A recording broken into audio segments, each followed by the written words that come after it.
All right, guys, welcome back to another episode of The Deep End. This is episode number 18. I can't even believe we're almost at 20 episodes of this thing. It's been an absolute blast. And I want to say real quick, guys, this episode of The Deep End and The Deep End as a whole is brought to you by Blossom. We are so stoked to be partnering with these guys. And in case you guys have never heard of Blossom before, real quick, it's basically just a social media platform specifically for investors. It's a social media platform, kind of like I think Ari would describe it as like a hybrid between Instagram and Twitter. Do I have that right? That's kind of where you throw It's Instagram and Twitter having a baby for finance. There you go. So a lot of good stuff over on Blossom. You guys should definitely check it out. There's a link to it in the description of the video or in the show notes, depending on where you're watching or listening to this episode. But either way, download Blossom. It is free to do. And shoot us a follow over there. We're very easy to find. Ari's just at Ari Gutman, I think. I'm just at Ryne. And you guys can see our full portfolios and see all of our buys and sells in real time as they come in. So definitely check out Blossom and shout out Blossom. Thank you guys for being such a great partner of The Deep End. We're stoked to be rocking with you guys. But all right, why don't we move on, man? How are you doing today? What's been going on? Wow. It has been, I have to say I haven't done much in terms of, putting money into the market. I think the last two times we spoke and here in The Deep End, I've mentioned Visa, how I sold out of Visa. I bought back into Visa. I sold Visa again for that nice little swing trade in the IRA. And that's the last investment move I made, and I haven't touched anything since. Man, I've just been so swamped with, honestly, just studying for the Series 7, putting my head down in the books, and I feel like I'm just coming up every now and then for fresh air, this moment being one of them in the deep end. But I am watching what's going on in the stock market, of course, work. And aside from that, it's just, I got to say, I'm surprised by all the Mag 7 earnings. And I'm also wanted to just mention, a shout out actually to Warren Buffett because as everybody just knows, he literally just announced his retirement. Not that we couldn't see that one coming, but, Well, kind of. I mean, I feel. I was kind of surprised. I thought he was going to just be doing it until he was no longer around. But so I was kind of surprised to hear him say, I'm basically like stepping down from CEO. But I mean, he'll still be involved. I think he'll still be chairman of the board, from my understanding. So he's not completely just going to go sit on the beach and drink Coca-Cola. Well, maybe. maybe, yeah. We'll see. No, definitely not. But do you think when I heard, I mean, first of all, again, I understand, he's older in age and he's up there. But when I heard him speak and just, first of all, it's like sad because I grew up on Buffett and, my investing principles are, I feel like so many investors, actually, you know what? I'll toss this out to the whole community. Whoever is out there and a Buffett fan, or if Buffett has impacted your life, I'd actually love to know in the comments. And I'd also love to know how exactly Warren Buffett has impacted your life. And I'll tell you, for me, Ryne, Warren Buffett has impacted my approach, not just to investing, but life. Taking that steady approach, that long-term approach on everything. And, even to this day, when he speaks, he's never changed his strategy or sentiment. His remarks have remained the same. And it's just something I think is incredibly unique and rare. And what's also interesting is everybody always, looks to Buffett as the oracle, right? The sage. And his principles are so easy to follow through on, but yet so many of us don't. I just want to ask you, Ron, like why you think that is. There's such easy principles, Buffett's principles to investing, his outlook on investing, and everybody wants to be Buffett, but yet no one invests like Buffett, even though I think he has the easiest principles to follow.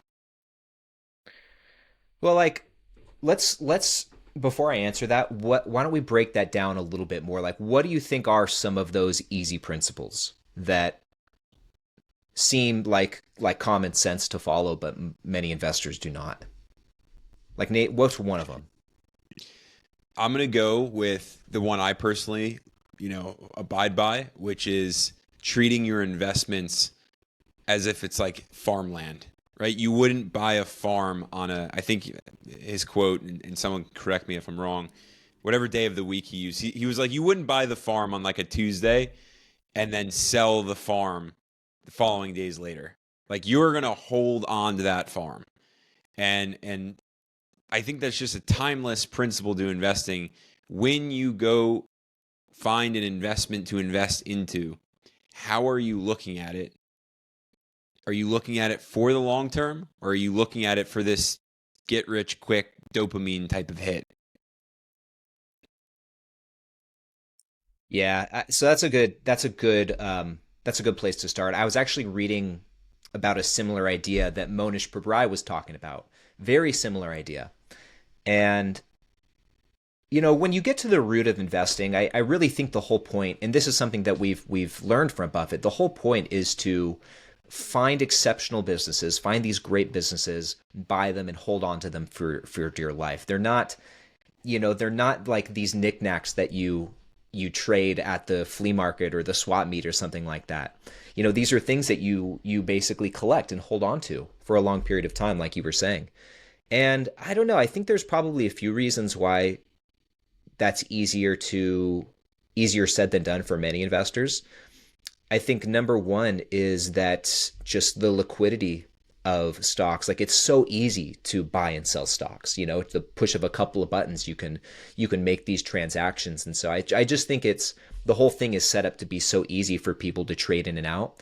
And I also think that for some of these platforms, there is some incentive to encourage higher volume activity, which is a whole different story. So I think there's that component to it, but I also think that people just get bored. And I think we talked about this last week. There's that quote that goes something like, many of man's problems come from his inability to sit in a room and do nothing, basically. And so we as human beings have especially in today's like high frequency, high distraction world, it's so hard for us to not fidget, basically. And so I think that's part of it too. I think it's so easy for investors to get bored and you feel like you need to be constantly doing things. And I think just going a bit deeper into that, part of the reason for that is because in most other instances throughout our lives, we're taught that like you get out of something what you put into it. And so we carry that into investing and apply a similar method. The more that I trade or the more actions that I do, the more activity that I have, the more that I could possibly get out of this thing. But it's kind of ironic because when it comes to investing, the opposite is typically true. As Charlie said, like the real money in investing is not in the buying and the selling. It's not in these frequent transactions. It's in the waiting. It's in the act of sitting on your hands and doing nothing. And so I think for all the reasons I just described, it's hard for investors to do that, to sit on your hands and just let the paint dry, basically. What do you think about that? What do you think the problem is? I think it's how you just phrased everything was spot on. And I think it for sure that plays a huge role. Just the sheer ability to sit in quote unquote boredom. Yeah. There's so many investors out there who say if you're having fun investing, you're actually doing it wrong. And there's definitely truth behind that. I like how you even mentioned, how it's something that I didn't think of until you shared it. It's so easy today to go onto an app, and just trade away, like, oh, this one's not doing well today, it's gone. Versus, way back when you're either calling, your broker or you actually have to go, on the computer even, right? Early 2000s, mid 2000s, like there just weren't any applications where you had it all in the palm of your hands. And I think we live in a very dangerous, I think, society these days where everything is in the palm of our hands. I mean, I even just now I'm thinking about a message that comes in, a text message, right? And you're like, boom, you don't even have time to think, process, really understand the situation before you're already firing something back.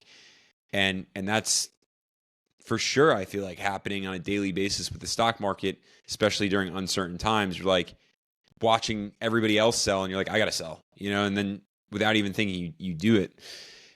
I also would want to say that this is just adding to what you shared.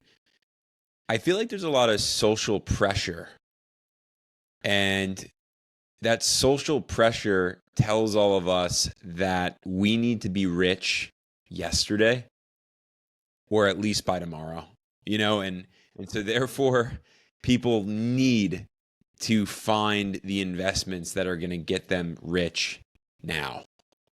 And Buffett is so, I mean, he says it, his book is littered with this statement, right? That it's going to be the long to buy and hold, the long term. If the stock market shuts down and doesn't open for 10 years, even if this stock didn't pay the dividends or didn't pay any, like there is no reward, like I would still invest in these companies. And I think where we get sidetracked these days is the compare and contrast with our neighbors, with our friends.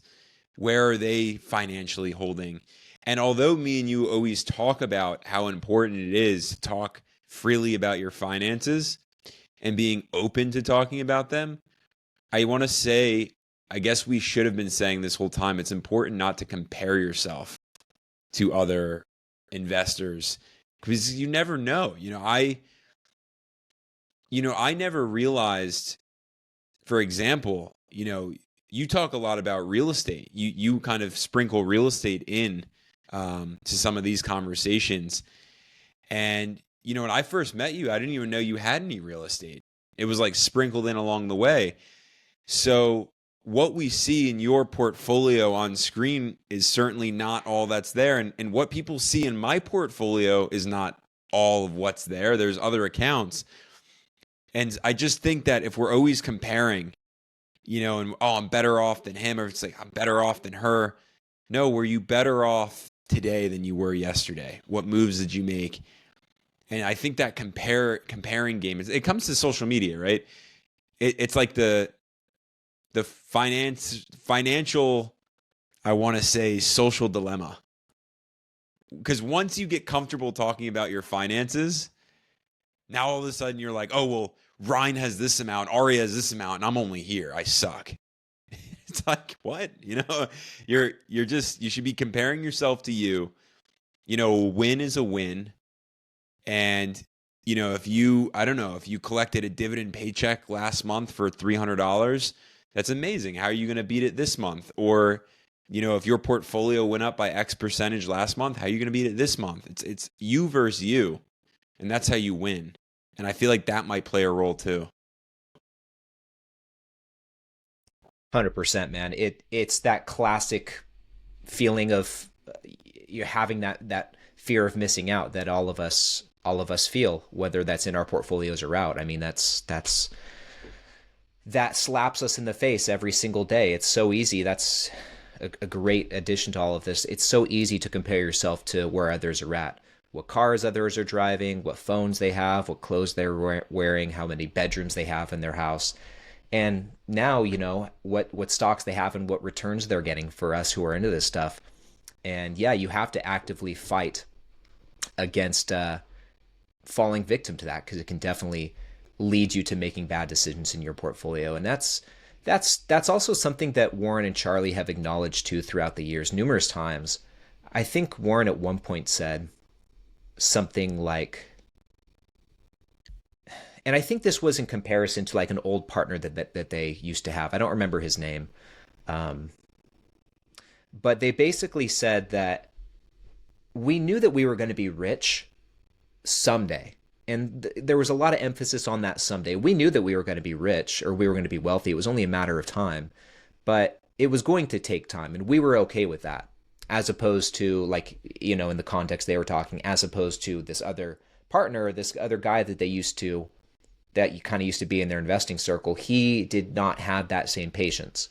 And so he took on a lot of margin, and it really got him in trouble, to the point where he had to sell all of his Berkshire shares at a really low price. And we know, if he would have just been patient and if he would have just put himself in a position to where he could hold on to those shares and didn't have to touch them, today we know what that would have grown into. So from a long-term perspective, he would have been much better off not trying to reach for gains and not trying to rush the process and just letting time and compounding do its thing, which, when you get to the very root of all of this, the secret formula or the magic formula that builds wealth, it's that plus contributions. It's those few things: contributions plus time plus your returns, aka compounding. And if you put all those things in the pot and just let them dance around for a period of time, you'll be a lot better off than I think you realize you will when you first get into this, facing that steep uphill journey of building wealth. The journey gets easier as you take more steps up the hill, but it's hard for us to see that in the very beginning as we're in the process and in the early stages of building this. As you were sharing that, it brought back, I remember that individual that you're speaking of. I don't know, I forgot the name, but he's mentioned in the book, The Snowball. And as you were sharing, I was like, oh yeah, I remember that guy. And he ends up, as the story goes, as you shared, right? Like he drops out of it because he had to. And he was also, he was obsessed with like, again, the quick cash, right? Like, how can I get this now? And Buffett and Munger were like, how can we get this in decades from now? And now he's a no-namer, and now you got Charlie Munger and Warren Buffett as the title holders. Yeah. But it's I think it's really something that we all should be very cognizant of, and I think that also goes back to really understanding why you're even investing. Because if you go in with that mindset, and again, this goes for all of life. It's like, how are you coming at life? Is your mindset to win, for the quick dopamine win for tomorrow or for today? Or are you able to actually hold out, stay strong, stay a course, and get to this, what I'll call the infinite game win, where you've really built something. I was in the dog park today. Actually, someone was in the dog park and he was asking me a couple questions, telling him about the podcast and YouTube and this and that. And he goes, "Can I ask you a couple questions?" I go, "Sure." And he goes, what are some like recommendations on how to achieve certain milestones? And what I shared with him was exactly that. I said to him, first of all, don't get too excited. When things come your way, I think, again, it goes back to the emotions and your why. You have to have that why set into stone. Why am I doing this? Because that's going to be your guiding light onto every move that you make. And then along the way, you're going to be attacked by your own emotions. Excitement, depression, jealousy, like everything's going to come at you. But you go back to that why and you try to go through this emotionless to get to where you ultimately want to be. And I think Buffett and Munger were tremendous, I want to say, emotionless warriors in the game of investing, which helped them, no doubt, hands down, their entire journey.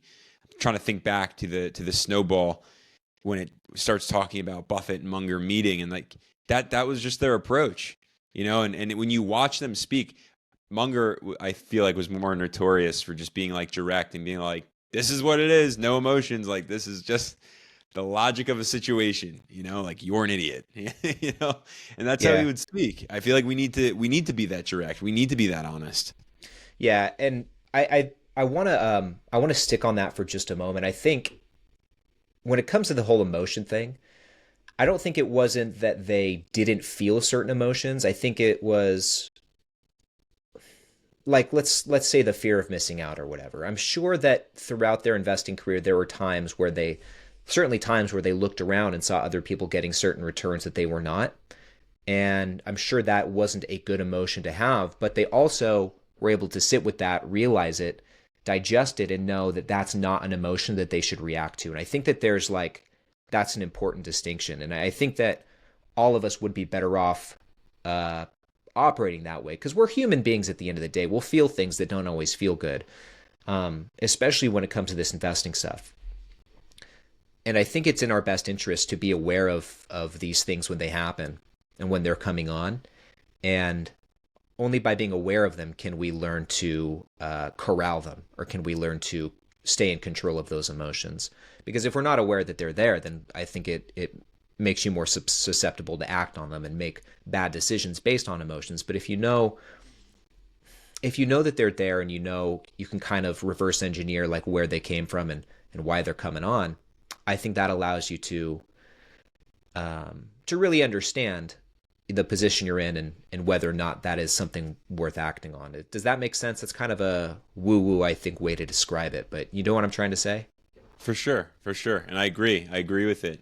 I think that, when it comes to investing, I was speaking to someone from Masters of the Market the other day, and he was just touching upon this framework of like this whole concept of buy and never sell, or buy and hold, is actually killing people too. Depending on what the positions are, because he's like, if you see a position that is up 20%, and and you're able to understand, does this get in, yes, to a bit of like trying to time the market per se, a little bit, but again, this is a Wall Street guy, and what he was just sharing was, don't be afraid to sell a stock because of tax implications. If you are in a position where your investment goes up 20% or 15%, whatever it was, and now you see that the entire market environment is shifting, like months ago when Trump, came into office, and tariffs and all the, everything was now building into what it is today. I mean, depending on where the money is even sitting, maybe it's in a Roth IRA. You could have sold off your tech stocks there. And because the money's in the Roth, I mean, you're already going to get the gains tax free. So you might as well have sold off, and tech positions, that is, and reposition yourself. So what he was saying is like, don't get so emotional with your strategies. Be even keel and realize the environments that we're living in. And I think that's equally as important. It's like, first of all, buy high quality companies that it can make it through thick and thin. But if you as an investor are going to use logic to the best that you can, the whole picture, then use it. Yeah, that's a good point. That's a good point. I'm thinking, as you were describing that, I was thinking back to my own portfolio and thinking, man, just kind of recapping these last few months, it's like, man, if there was an opportunity to sell a couple stocks at the right time, which ones would they be? Starbucks is one that comes to mind. It's funny too, because I remember, because it got up to, I think, close to $120 a share. Yep. Sometime earlier this year, and I remember looking at it thinking, yeah, it's overvalued. It's probably a bit overvalued right now. Now would not be a bad time to lock in some gains. But I'm also like, yeah, but I could be wrong. And it's that, that limbo that kept me holding on, that seesaw of different thoughts. And that's the what tough he brought part about into it was like, it was wise. He's like, look, if you're walking on the street and you see, a $5 bill, you're going to go over and pick up the $5 bill or $20 bill, and you're going to just enjoy the gain of having $20. And so the same thing is happening in the market, depending on, again, the strategy that's at play for you. This is all really important, because you can't just nitpick, Ari's saying just sell, buy and then sell, right? And make these quick cash advancements for yourself. No, what I'm getting at is like, it's a perfect example of what I did with Visa. Visa is a phenomenal company, and I was looking at a few things. First of all, I wanted to reallocate capital. But second of all, I was watching what was happening with tariffs, how consumers might think, right? And I was playing the odds game here, like what might happen. And it turns out I was right twice. And so actually, from just buying Visa, had it in my portfolio, I sold it, and then I bought it back. And fair disclosure, I posted everything in Blossom, by the way. Blossom is the app. You can see everything that I am doing. So down there, description, check it out, because I think it's worthwhile to like understand when Ryne and I are talking, or any creator out there who's talking about their portfolios, are they really doing what they're saying? Anyways, so I sold, I made a profit, and then I watched Visa come down, bought back in, and I posted it again on Blossom. I was like letting everyone know, just did this. And someone was like, why would you buy back in? And then someone else was like, why would you sell it, in the first place? And I answered both of these questions, right? I was reallocating capital, but the opportunity came where I was like, wow, Visa's such a phenomenal company, and it's at this low again, and it's going to go right back up by next week. And that's exactly what happened. And I just feel like if you did that with Starbucks, yeah, right? Like there's opportunity there. I wouldn't recommend doing those types of trades or swing trades in just in your traditional, your account. Like if it's in a tax advantage account, that's when I do those silly trades, right? Those swing trades, because it's tax sheltered. I get the tax advantage. So I'm also cautious with like when I'm doing that, how I'm doing that. It's all strategy. But again, being emotionless and just getting like to the bare bones of your own logic and what you're doing and what your goal is and why you're investing.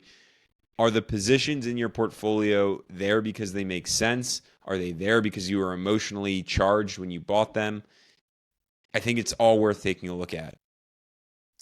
Yeah, good point, man.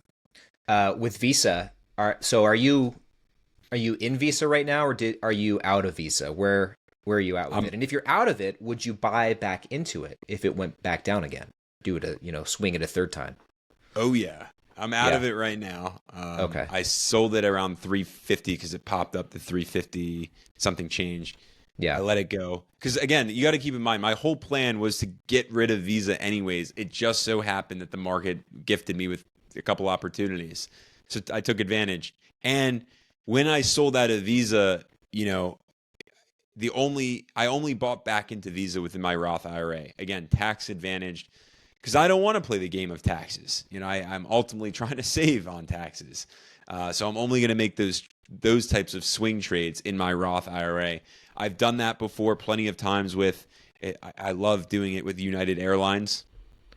If you just watch, the travel industry, especially from COVID and on, right? Like I remember I threw a ton of money into Royal Caribbean, and I knew it was ultimately going to go back up. Like, you just got to think sometimes. Visa is one of those companies you just got to think. The stock went down because people panicked because the tariff and the trade war headlines are coming out, and then immediately you get the headlines and the thumbnails on YouTube, it's over from here. And I'm watching everybody panic, freak out. Visa slides down, and I bought back in, and knowing that this is such a high quality company, and everybody's still going to use your credit card probably within the next hour after, taking a break from YouTube. Right. And the company's stock share price will go back up. Yeah, the market is so strange, man. Kind of I don't know if it's too similar or not, but so Zoetis, I don't know if we've talked about this yet, but Zoetis is the new addition in my portfolio. I've had it now for a few weeks, maybe about a month at this point. And I guess it is kind of a tie-in because it just speaks to the market's, irrationality sometimes.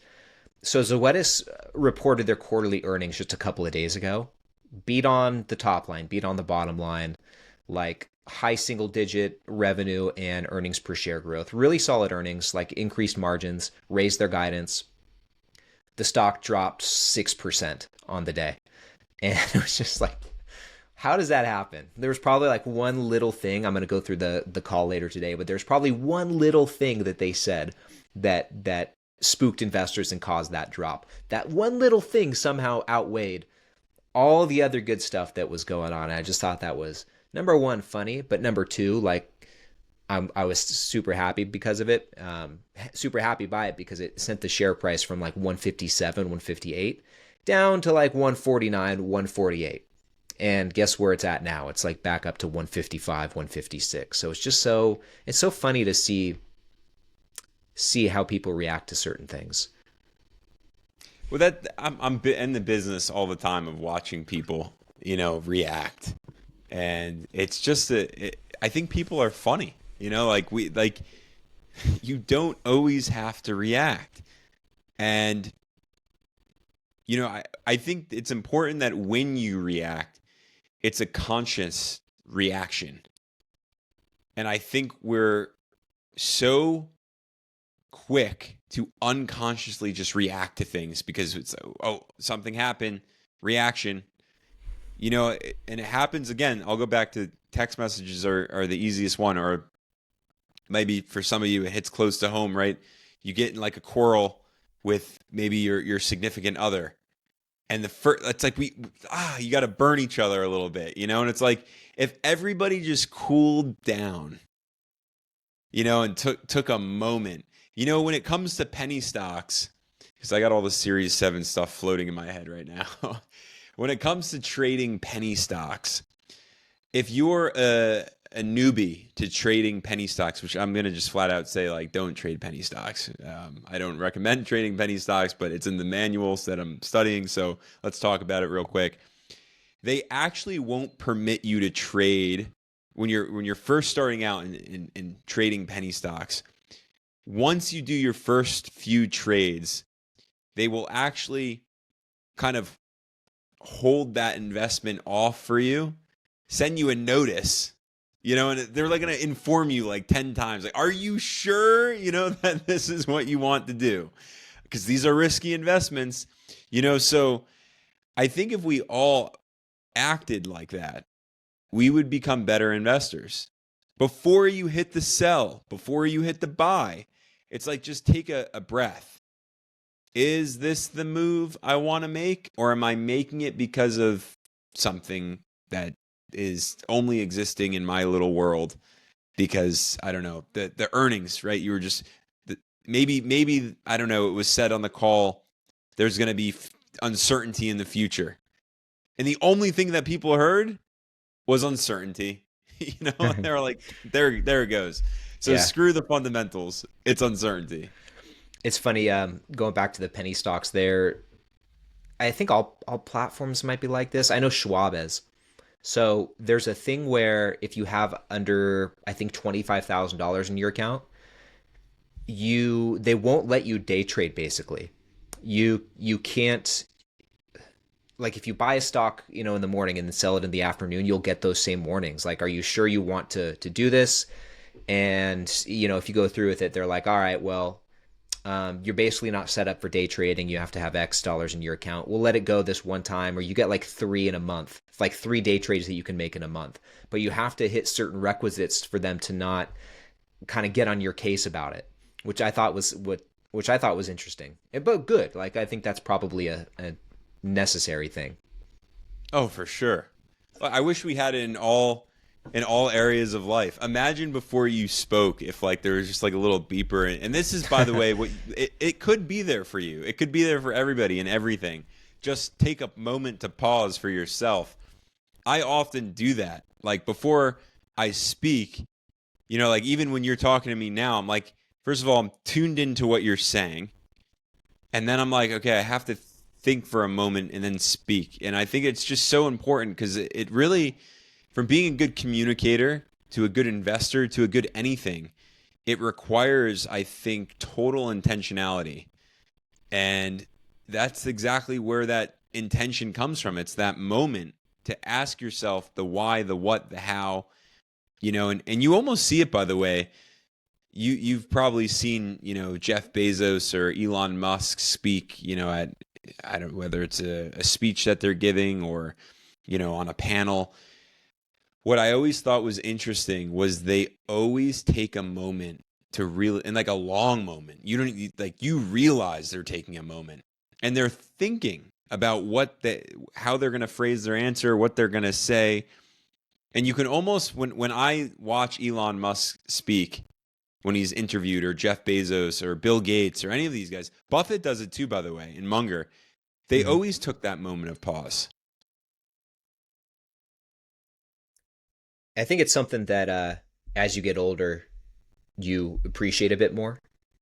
But kind of going back to your point from earlier, when you have, especially when it comes to texts or emails or whatever, you don't allow yourself that time to stop and think. You just respond just so you can kind of get it out of your, because it's, if you haven't responded, it's taken up that mental space, it's taken up some headspace, and it's just adding things to your to-do list basically. So you want to get it off your plate as fast as you can so you don't take that time to respond, but to think about it before you respond, I mean. But yeah, I think that in having these conversations or whatever, it because I've noticed myself doing that a bit more as I've gotten older. And actually, honestly, Ari, as I've been able to have more conversations like this, like more long, in-depth conversations, and we're not always talking about easy stuff, so that requires you to take a beat and think about what you're going to say. Maybe it doesn't come off that way, you guys watching, but it's there. The gears are turning. It's not just a monkey with symbols up there. Sometimes it is.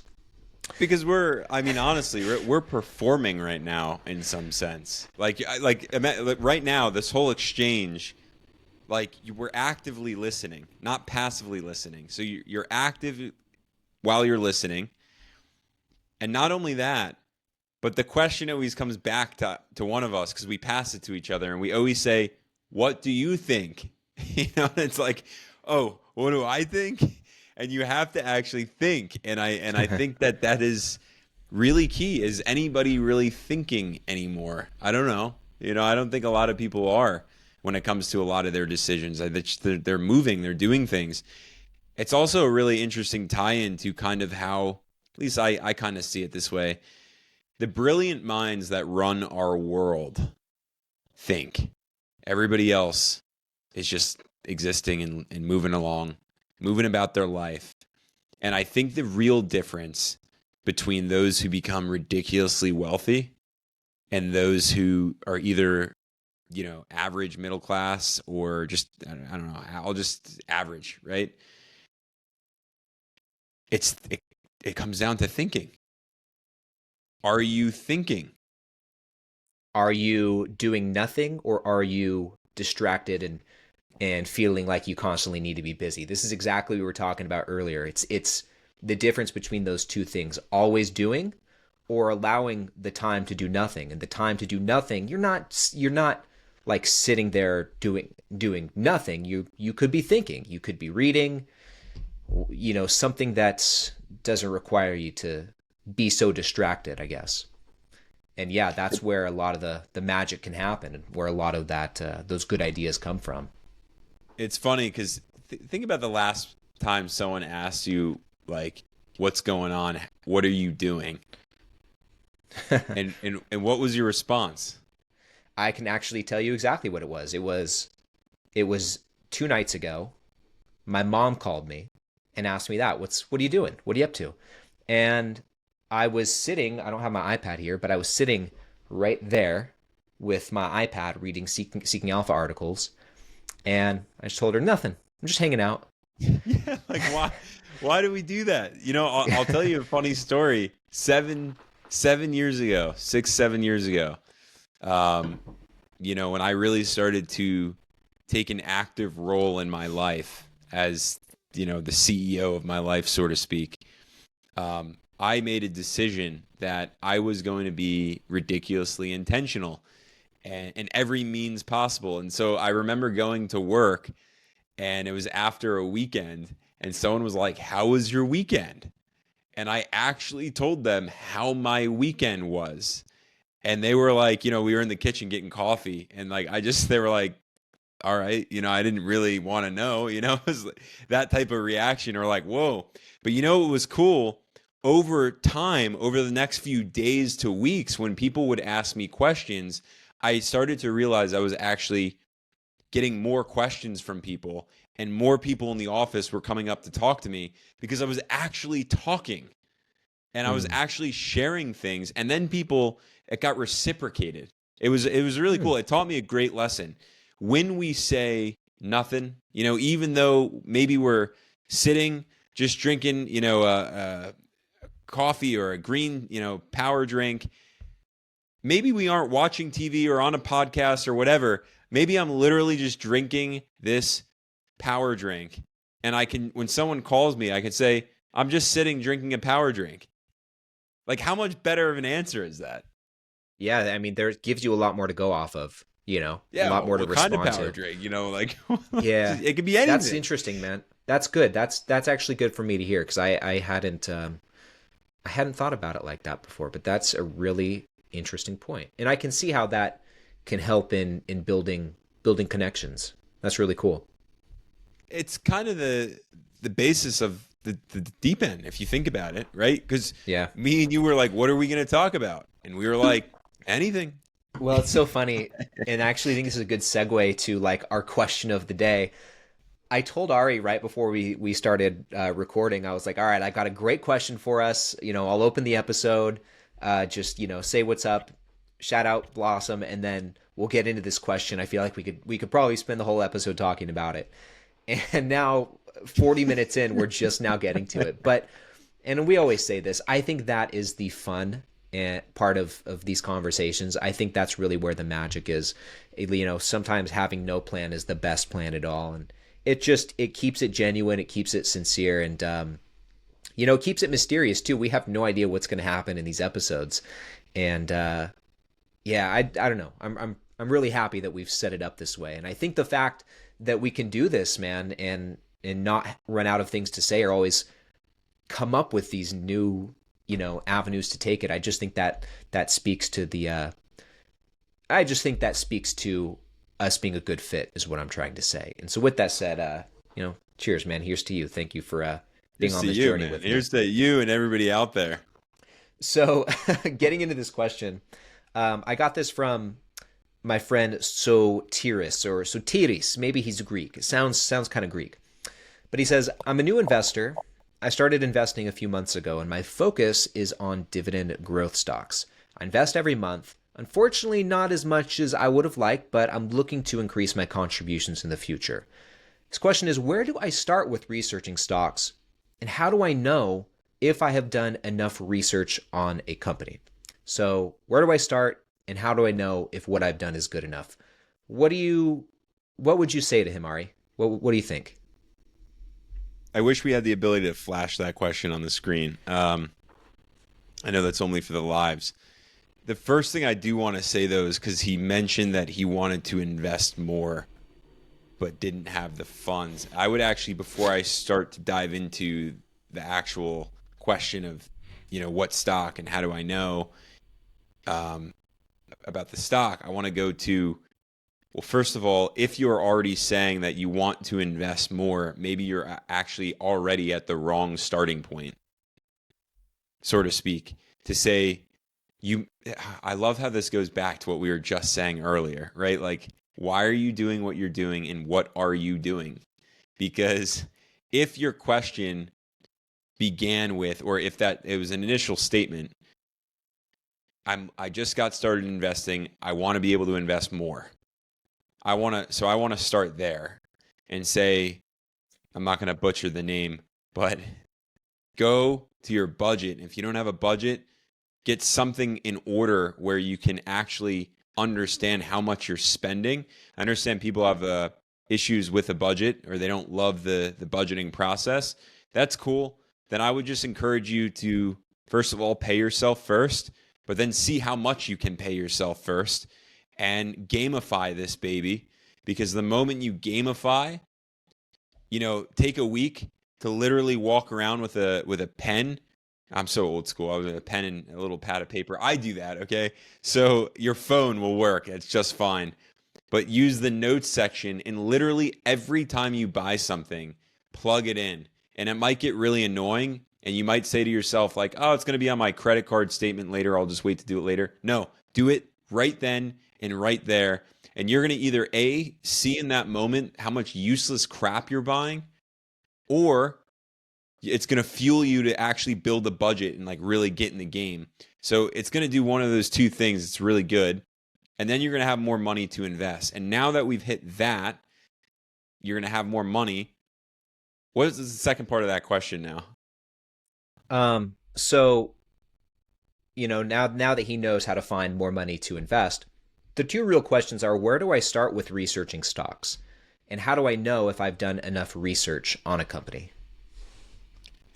I'll go with the second first. You're never going to really know that you've done enough research at least in my opinion, I always feel like it's to the point of, infinity. You can go with research. It's like anything in life. Because at the end of the day, what you really want is 100% certainty that your money is going to return you the returns that you're looking for. The dollar is going to work for you, and you want that 110% certainty it's never going to be there. I mean, you could just look at, we were talking earnings, right? And something in that call was said, the stock dropped and everything else was positive. It should have gone up. And therefore, some investors might have gotten really uncomfortable. And so you're either going to miss out on the opportunity because you're doing so much research, you're going to miss the opportunity entirely. Or on the other end, obviously, you don't do any research. It's not even investing anymore. It's really just gambling and throwing your money wherever, everybody else is, or wherever the noise is. Now, where to start with research? Does he? I'm assuming he doesn't mean like where to go for it. No, I think he's just wanting to know, like, rephrasing this question. I'm a brand new investor. What are a few things that I should start doing, like in developing my stock research process as a brand new investor? Maybe what are some of the things that I should do? Does that maybe clarify it a bit more? Yeah. Okay. One of the things I love doing, and it's so simple to do, is just start taking a look at the income statements and the balance sheets of companies. And you could do that, the simple tool that I always show on my channel, at least, because it literally is so simple. If you just go to Google and type in, I don't know, we'll just Google stock, and then you just go to their stock page. It's actually probably really confusing to use Google stock on Google and go to their Google stock page.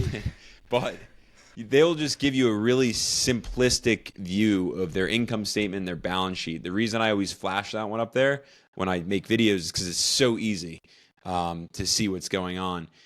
And I would start there because you got to start taking a look at the health of a company. Is the company healthy? Are the debts outweighing the assets?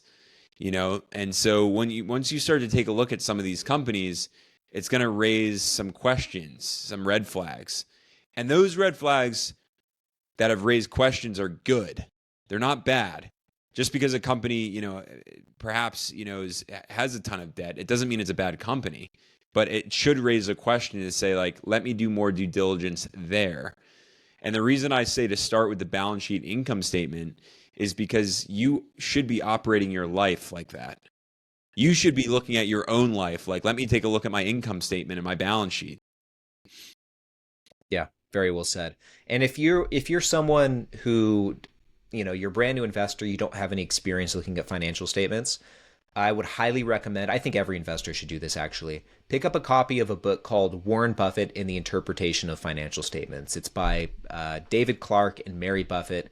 It's a fantastic book. It's a really good primer on learning how to read financial statements. It basically goes item by item through all the three major financial statements, income statement, balance sheet, cash flow statement, and it tells you what each thing is and how it all relates to each other. So it breaks it down very simplistically. So it's a great place for brand new investors to start learning how to read this stuff. But that's like an absolute must if you're researching stocks. You've got to know what the financials are looking like, because that's going to tell you part of the story of how the company's growing and how it operates and how healthy it is, like Ari was saying.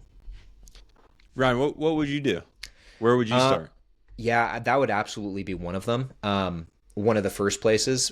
Maybe even before that, though, like one of the first things that I would do when researching a stock is just, understanding what it does or trying to figure out what it does. If I can read a description of the company or maybe peruse their website and get a sense for how this company makes money, what exactly they do, if I can wrap my head around all that stuff, then it's a good candidate to explore further. But if I'm going through some of that stuff and it's way over my head, then that's for me, that's a pretty good sign that this is going to be outside of my wheelhouse. This may be a bit too complicated for me to throw money into. And like I said, you can just, Seeking Alpha's got like company descriptions. You could probably Google and get a company description as well. I'm sure you can. No, you can. You can go look at the company's website. One resource that I really like, and this is also one of the first things I like to do if I'm looking into a new company, is just go to their investor relations page on their website and look for the investor presentation. It basically gives like a really good broad strokes overview of what the company does and their financials and all that stuff. And it's usually put together in a pretty easy to understand way. So I think that's a really good resource. So yeah, look at that. Look at the financials. Maybe even start listening to some earnings calls, like get a sense for who the management team is, what they're talking about, what they seem to prioritize, how they feel about the direction of the business at that point in time. Maybe spend some time listening to the earnings calls and getting more acquainted with the management team. I think that those three things, like investor presentation, basically what is the company, the financials, and going through some earnings calls. I think that's a really, really good place to start for a brand new investor. I think those are things anyone can do. Yeah, I like that you said actually, which it now makes me think, right? This is why we do this. But it's like, no, I don't just jump. I don't go on and look for stocks and just go to, their financial statements, dive into the balance sheet. You're right. You do have to really know what a company does, because how foolish would it be if, like, for example, with Visa, if someone came up to me and they were like, "What does Visa do?" And I was like, I don't know, because then you don't have a real basis for even investing in the company. And you want to build a strong thesis. Like, you don't, in my opinion, you don't want to make a moron trade, call it, right? The moron trade would literally be you investing into a company for no other reason other than somebody else told you to do it. Or you caught a whisper of, I don't know, like a Jim Cramer, even me and Ryne talking about a stock on YouTube, and you're like, oh, Ryne just said that, Ari just said this, let me throw money into these stocks. That would be a moron trade. You do really need to understand the company, and even one up on that, I think you also should be a prerequisite here is to be excited about what the company does. I agree. That's a great point. I think so many of us miss that. Mm-hmm. And Dude, then that's how you gamify investing.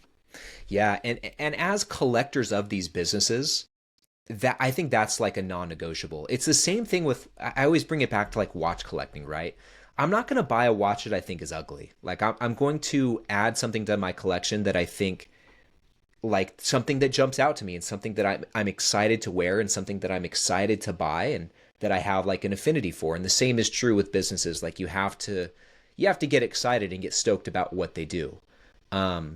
And that kind of, in a sense, goes against the idea of not bringing your emotions into investing, kind of like we were talking about earlier.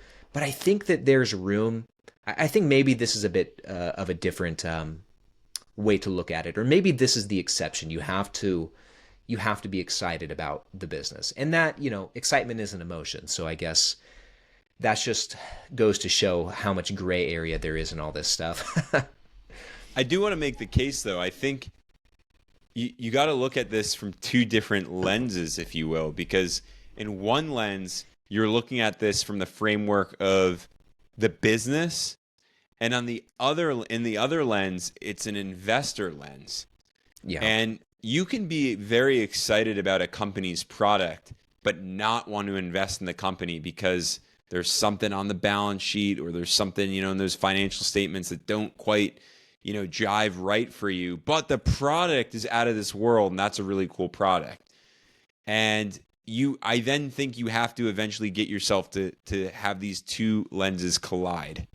Yeah. Because that's where some real fire happens. If we think back to Tesla, when everybody was going ape about Tesla, when it, like way, way back in the day, when Tesla was like just popping out and Musk was like in debt with the company, so many Wall Street vets and analysts and even retail investors were like, I'm not going to touch Tesla because the financials don't make sense, but it's a really cool company and product and mission. And until it all made sense, that's the moment when we saw the masses of investors go in. And I'm just going to come out and say it. I think, like, look, you will always have speculators. And the speculators, will come out And there's a lot of speculators on YouTube. They'll come out and just say, this stock because Tesla cars are cool. And I believe in Tesla. And I'm not discounting that strategy. You know, at some point, maybe the rubber meets the road, so to speak, with Tesla. And like, I don't know, it's just the way of the future. But when you take the approach, I think a wise approach, like Buffett didn't jump into Apple. He waited for these two worlds to collide. The business, the understanding of the business, and the financials. Does it all make sense? The full picture. Man, I couldn't have said that any better myself. That's a great point, man. Really That was good. a teamwork, man, because you brought up the other lens. I was like the investor lens, and you went for the business. And so, going back to like one of the other questions, I think you did already answer this, but in knowing when you've done enough research on a company, it's basically like your stance on that is that it's not really an exact science. It's just something that you kind of have to like feel out, right? Like that's kind of where instinct maybe comes into play a little bit. Yeah, because I mean, think about this. Nothing in this world is 100% certain. You can be 99.99% sure about something, but you can never, ever, ever be 100% sure.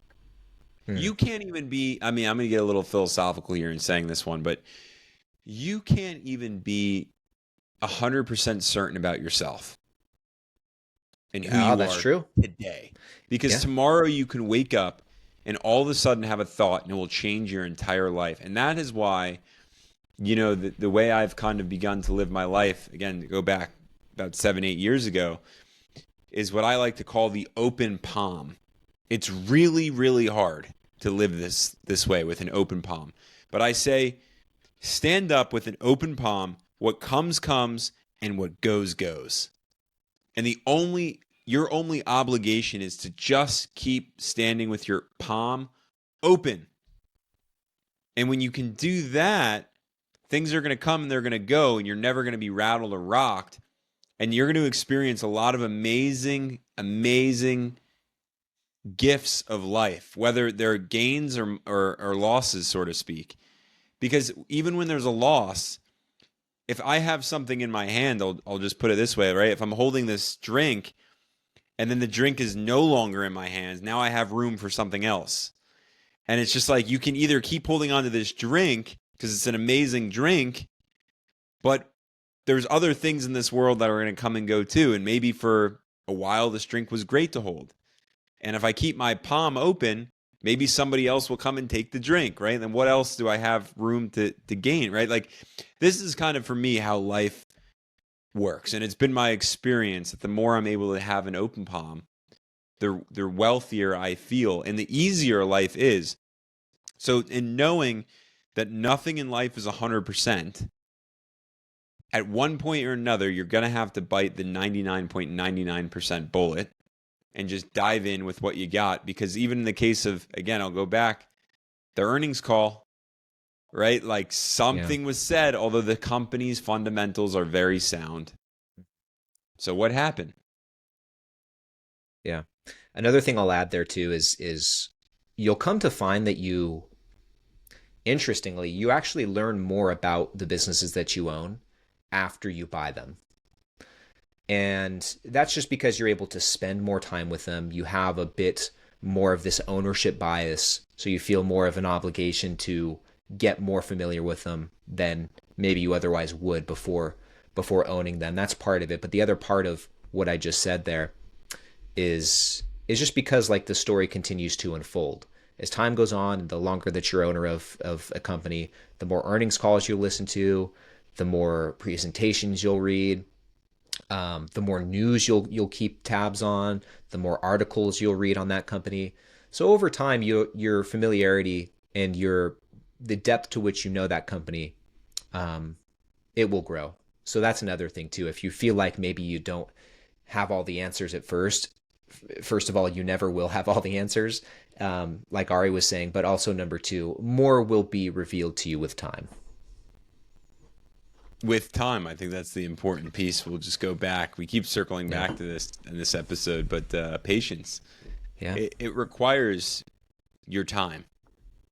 And time is what everybody claims to never have, by the way. I love that.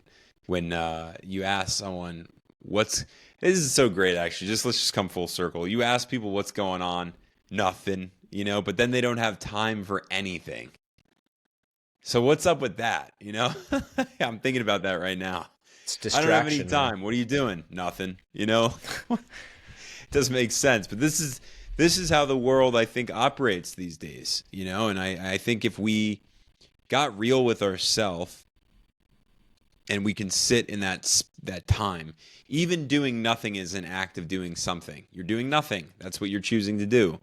And so, when it comes down to, stocks and investing, that patience, that period of doing nothing is the wealth of the accumulation of wealth in the making. Yeah, it takes time to be able to buy back your time in a weird way, or buy more Yeah. control over your time. It takes time to learn how to invest. It takes time to, so you might as well, again, that's another thing. You might as well be invested in a company, because Yeah. it's like the other question that a lot of people ask is how do I know when I'm ready to start investing? Or there's the big fear that everybody has, like, I'm not going to start investing until I really understand the market. It's like, good luck with that, because everybody on Wall Street doesn't understand the market. Like, how long are you going to wait to get in? Yeah. No, that's a great point, man. You when it if when should I start investing? Yesterday, man. That's always the answer. You should have started like right as soon as you were born. I always say that the memes and the reels on Instagram, I find that they're hilarious, and it shows like a bunch of houses, and the most recent one is like, I used to think what $1 million houses look like, and it shows these giant mansions, and then today it flashes to today, and it's like these little tiny like brick houses that are like nothing. Hmm. And I think about that. I'm like, how true is that? Because what we're really talking about here is the concept of when you should have started was years ago. When you should have invested, when you should have bought the property, when you should have done this. If you're someone there kvetching about, someone messaged me on Instagram, by the way, and had shared that, he listens to our conversations at the gym. So I'm going to use this one. As he's at the gym, that he's putting in his due time. But there's some people who will complain about not being fit, complain about not having wealth, complain about this, complain about that, but yet they're not taking any of the legitimate steps and putting in the time and the work and everything else that goes behind it.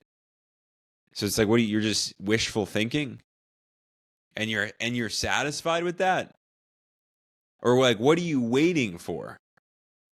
I think Yeah. once you just start anything, once you start investing, immediately your thought process changes about what you're doing, because now you're actively engaged. It's an all or nothing mindset. When it comes to working out, people think they need to okay, if I'm going to start doing this, I need to be able to go 5 days a week. I need to be able to spend an hour per day. I need to be able to have my diet in check, right, outside of the gym. I need to be able to do X, Y, or Z before I even start. I need to have all of my ducks in a row. And it's the same with investing. I need to be able to invest. I'm not going to start doing it unless I can invest $1,000 a week or $1,000 a month or something. I'm not going to start investing until like the S&P 500 sees a 20% pullback.